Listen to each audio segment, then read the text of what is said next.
Ouais, on savait que c'était un contexte un peu différent. Chaque adversaire, c'est une histoire un peu différente.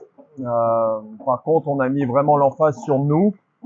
Il n'y a pas eu vraiment d'ajustement tactique. C'est juste dans la continuité de ce qu'on essaie de faire dans la gestion des matchs. Donc voilà, l'idée c'était de prendre les devants, de jouer compact et de jouer agressif dès le début. Donc je pense que le premier tiers a été un succès. Ça n'a pas été parfait, mais globalement c'était bien. Et ensuite on est tombé dans un petit peu un faux rythme dans le deuxième tiers. On n'a pas exécuté ou mis en place ce qu'on souhaitait faire et on mérite le 0-1 du deuxième tiers. Moi j'ai dit trois choses. J'ai dit numéro 1, c'est on tue la pénalité. Numéro 2, on remet de l'énergie, on reprend notre identité et qu'il y a le talent et la profondeur pour que l'offensive arrive. Après, ce qui a été positif, c'est que le plan sur le troisième tiers a bien fonctionné et l'idée, c'était de retrouver de l'agressivité.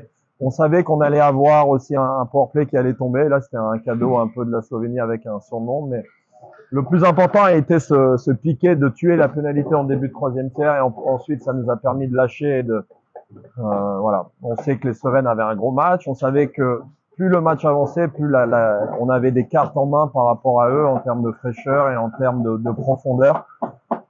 Donc voilà, ça a plus cassé pour eux dans ce troisième tiers et nous on a su, on va dire, plier mais pas casser dans les moments faibles. Donc c'était positif. C'était un moment très important. À 2-1 de passer à 3-1, c'est jamais tué, mais disons que c'était voilà.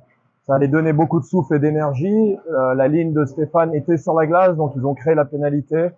Et l'idée, c'était de commencer avec eux. Alex avait déjà marqué 2 buts.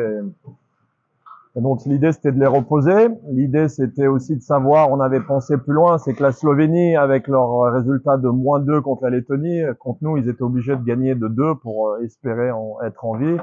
Donc je savais qu'eux allaient devoir prendre un time-out à un moment donné, et puis il y avait encore 2 TV time-out, donc c'était le bon moment de l'utiliser. C'est vrai que Guillaume, j'avais un feeling personnel et tout le staff par rapport à son expérience.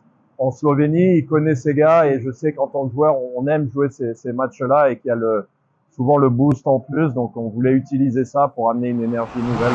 En gros, c'était le plan parfait, c'était d'arriver dans ce match comme une finale et un ticket pour les JO. Donc aujourd'hui, on est là où on veut et on a juste hâte, mais il faut se reposer d'abord et puis ensuite, on va essayer de continuer avec tout ce qu'on a vécu dans le passé. La plupart de ce groupe, il y a certains joueurs, c'est leur 4e qualif olympique.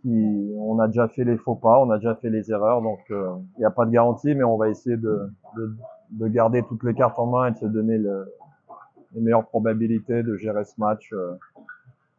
Ça va être un match tendu, c'est sûr. Ça va jouer à rien, mais on est bien, donc on peut être fier de nous aussi jusqu'à présent.